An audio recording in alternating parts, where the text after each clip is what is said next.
Listin Diario presents the editorial from the director. Editorial for Friday, August 16th, 2024. Power and a Healthy Democracy. President Luis Abinader begins his second four-year term as head of state today, but this time with an unprecedented level of political power in the recent history of the country.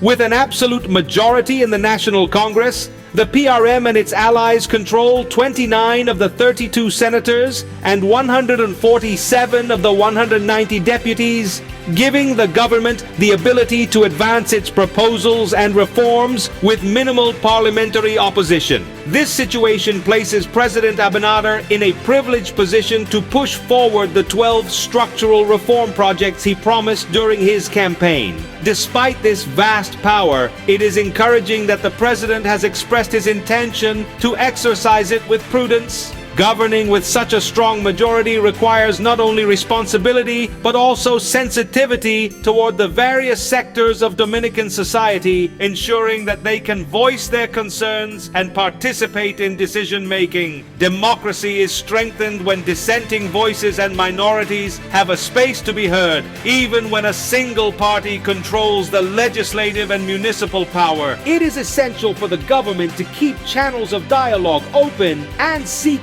consensus, not only with the opposition, but also with social and economic sectors.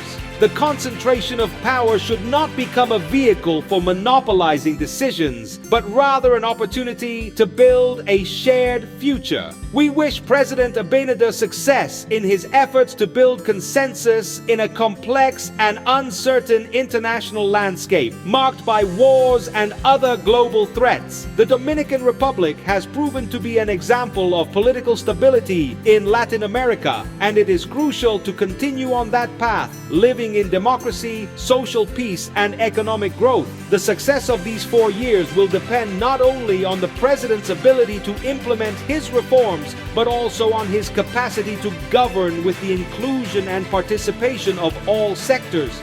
This is the national hope, that President Abinader will exercise this significant political power with wisdom and in the service of democracy and the well-being of the nation. For Listin Diario, voiceover and translation by Danny Leon. Listin Diario presented the editorial from the director.